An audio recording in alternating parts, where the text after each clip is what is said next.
வணக்கம் நண்பர்களே, இது உங்கள் நாணயம் தமிழ். நாணயம் தமிழ் வந்து பார்த்தீங்க அப்படின்னா, தொடர்ச்சியா நம்ம நாணயங்கள பத்தின பதிவு பார்த்துட்டு இருக்கோங்க. அதாவது வந்து பார்த்தீங்கன்னா, எந்த நாணயம் விலை அதிகமா போகும்? நாணயங்கள நம்ம எங்க வியாபாரம் செய்யலாம்? நாணயங்கள எப்படி சர்க்குலேஷன்ல இருந்து நம்ம எந்த நாணயம் விலை அதிகமானதுன்றத கண்டுபிடிச்சு எடுத்து வைக்கலாம்? அப்படின்ற முழு தகவல வந்து இந்த நாணயம் தமிழ் சேனல் வாரியா உங்களுக்கு வந்து நான் குடுத்துட்டு வரேன். நீங்க பண்ண வேண்டியதெல்லாம் நம்ம சேனல வந்து சப்ஸ்கிரைப் பண்ணிக்கோங்க. அதாவது மத்த சேனல் மீன்ஸ் ஒரு சில சேனல்ல வெறும் ஃபேக்கா மட்டுமே வந்து போட்டுட்டு இருப்பாங்க. சரிங்களா? அதாவது வியூஸ்க்காக மட்டும். நம்ம அந்த மாரி கிடையாது. நம்மளுடைய வீடியோக்கள செக் பண்ணி பார்த்தீங்க அப்படின்னாலே உங்களுக்கே தெரியும்.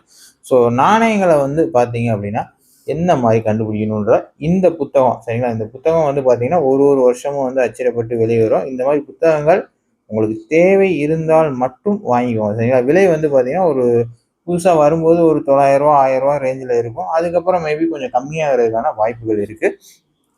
இது இப்ப நாணயங்கள வந்து எங்க நம்ம விக்கலாம் அப்படின்னா, எக்ஸ்போல விக்கலாம். ஆல்ரெடி நான் சொன்ன மாரி. டீலர்ஸ் கிட்ட விக்கலாம். அத பத்தின இதெல்லாம் வந்து நம்ம தெளிவா பேசுவோம். எக்ஸ்போ எங்க போறாங்க, என்ன தகவல்ன்றத இந்த சேனல்ல உங்களுக்கு நான் வந்து அப்டேட் பண்ணுவேன். மறக்காம சேனல் ஃபாலோ பண்ணுங்க. சப்ஸ்கிரைப் பண்ணிக்கோங்க.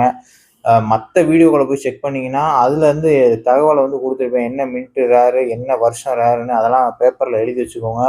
சப்போஸ் வந்து நாணயங்கள் வந்து நீங்க கடைக்கு போறீங்க, ஏதோ ஒரு இதுல சில்லற காசு உங்க கையில வருது அப்படின்னா, செக் பண்ணி பாருங்க. மேபி அந்த நாணயங்கள் கிடைக்கிறதுக்கான வாய்ப்பு இருக்கு. இன்னொரு விஷயம் சொல்லணும்னு இருந்தேன். 1985 இந்த ரூ. 1 நாணயம் பார்த்துருப்பீங்க. அதாவது 1985 ஹச் இருந்துச்சு அப்படின்னா லட்சக்கணக்கில் போகும் அப்படின்னு சொல்லி நிறைய பேர் வந்து அந்த ஹைச் நாணயத்தை எடுத்து வச்சிருப்பீங்க. அதுக்கு வந்து பார்த்தீங்க அப்படின்னா, அதில வந்து ஒரு எரர் நாணயங்க. அந்த எரர் இருந்தா மட்டும் தான் உங்களுக்கு விலை இருக்கும். மத்தபடி இதில 20, 20ன்னு போட்டிருக்கா. ஃபாரின் மின்ட் அந்த ஹைச்ன்றது பிர்மிங்ஹாம் மின்ட் ஹைச்ன்னு போட்டிருக்கு பாருங்க. தெரியுதா இங்க? பிர்மிங்ஹாம் மின்ட் ஹைச் சரிங்களா? ஸோ இந்த மாதிரி வந்து நுணுக்கம். அப்ப அந்த ஹைச்னா எதனால விலை போகுது? அதனுடைய தகவல் நம்ம சேனல்ல நான் குடுக்குறேன். சரிங்களா? இந்த மாரி நுணுக்கமான நாணயங்கள பத்தி நுணுக்கமான தகவல் உங்களுக்கு தெரிஞ்சிருந்தா மட்டும் தான், நீங்க நாணயங்கள விற்கவோ, வாங்கவோ முடியும். சரிங்களா? உங்க கையில இருக்க நாணயத்த விக்கணும் அப்படின்னா, முதல்ல அதனுடைய வேல்யூ என்னன்றது உங்களுக்கு தெரிஞ்சிருக்கணும். ஸோ இப்ப வந்து பார்த்தீங்க அப்படின்னா, 1982 எவ்வளோ போட்டிருக்கு? ரூ. 30,000 விலை. இன்னைக்கு ரேஞ்ச் அத காட்டிலும் கூடியிருக்கும். சரிங்களா? 1982வது வருஷத்துல 30,000 ஆனா வெயிட் வந்து 6 கிராம் இருக்கணும். சரிங்களா? 8 கிராம் நாணயம் பெரிய நாணயம் வரும். அந்த மாரி 8 கிராம், 10 கிராம் அந்த மாரி நாணயங்கள்லாம் விலை போகாது. 82ல 2 நாணயமுமே அச்சடிச்சிருக்கு. இந்த படம் பார்க்குறீங்க இல்லையா? இந்த நாணயமும் அச்சடிச்சிருப்பாங்க. பெரிய நாணயம் வரும். உங்களுக்கு தெரியும். அந்த மண்ட உருவான்னு சொல்லுவாங்க. இந்தா இருக்கு பாருங்க. இதுவும் 82ல அச்சடிக்கப்பட்டிருக்கு. இதுவும் 82ல அச்சடிக்கப்பட்டிருக்கு. இங்க பார்த்தீங்கன்னா தெரியும். 82க்கு வந்து வெறும் ரூ. 50 தான் மதிப்பு. பெரிய நாணயம். எடை பார்த்தீங்கன்னா 8 கிராம். 8 கிராம் எடை உள்ள நாணயம் விலை போகாது. 82ல 6 கிராம் வச்சிருக்கீங்கன்னா சொல்லுங்க.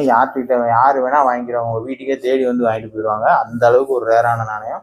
30,000 புத்தகத்தோட விலை. ஆனா இன்னைக்கு மார்க்கெட் ரேட்டு அதிகமா தான் போகும் கண்டிப்பா. ஸோ அதை தவிர்த்து ரூ. 1 வந்து ரேர் நாணயம் பார்க்கணும் அப்படின்னா அப்படியே வாங்க, கீழே வாங்க.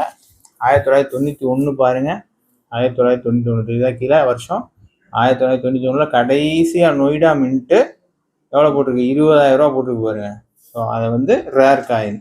மற்ற மின்ட் எல்லாம் சாதா ரூ. 20 தான் போகும். நீ 1991 வச்சிருக்கீங்க அப்படின்னா, பாம்பே, கல்கட்டா, ஹைதராபாத் வச்சிருந்தீங்கன்னா ரூ. 20 விலை போட்டிருக்கு. அதே இது நொய்டா வச்சிருந்தீங்கன்னா 20,000 விலை போட்டிருக்கு. இப்போ இந்த பாம்பே வந்து பார்த்தீங்கன்னா தேஞ்சு தேஞ்சு நொய்டா மாதிரி புள்ளி மாதிரி வந்து நிற்கும். ஸோ அந்த இயருக்கு கீழே இருக்க மின்ட்டு. ஸோ அந்த இதை பார்த்துட்டு நீங்கள் நொய்டா நினச்சிடக்கூடாது. அதை வந்து நம்ம கம்ப்ளீட்டாக செக் பண்ணதுக்கு அப்புறம் தான் நீங்கள் இது பண்ணணும். அதே மாதிரி நீங்கள் வாங்குறப்பயே ரொம்ப ரேர் நாணயங்களை பொறுத்தவரை ரொம்ப கவனமாக வாங்கணும். நாணயங்களை வந்து ஏமாற்றி விற்கிறதுக்கு நிறைய முயற்சி செய்வாங்க. பார்த்து வாங்கிக்கோங்க. அடுத்து வந்து பார்த்தீங்கன்னா ரூ. 1 ப்ளஸ் நாணயங்க. ப்ளஸ் போர்டு நாணயம் இதெல்லாம் நீங்கள் பார்த்துருப்பீங்க. ஆனால் ஒரு வருஷம் மட்டும் தான் இதில் ரேரு. 2004 மட்டும் தான் ரேரு. 2005, 2006 விலை வந்து ஓரளவுக்கு கூடுறதுக்கு வாய்ப்பு இருக்குது. நீங்கள் எடுத்து வைக்கலாம். 2006 இப்போயே 150 போட்டுருக்கு பாருங்க. 2005 பொறுத்தவரை நொய்டா மட்டும் கொஞ்சம் விலை அதிகம். ரூ. 80 ஒரு நாணயம். மற்ற நாணயங்கள்லாம் ரூ. 20. பாம்பே நாணயம் வந்து ரூ. 50. 2004 மட்டும் விலை கூடுங்க. சரிங்களா? கண்டிஷனை பொறுத்து நாணயத்தோட விலை மாறும்.